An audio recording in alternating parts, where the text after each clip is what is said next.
ఎంతుంటే ఏంటంట దూరాలు, రెక్కల్లా అయిపోతే పాదాలు. ఉన్నాయా బంధించే దారాలు, ఊహల్లో ఉంటుంటే ప్రాణాలు. అరే నింగిలోని చుక్కలే కిందకొచ్చి చేరితే, అవి నీకు ఎదురు నిలిపితే ఉండిపోవ ఇక్కడే.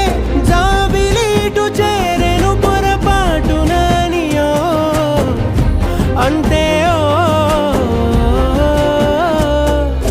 కథలెన్నో చెప్పారు, కవితల్ని రాశారు, కాలాలు దాటారు, యుద్ధాలు చేశారు, ప్రేమలో తప్పులే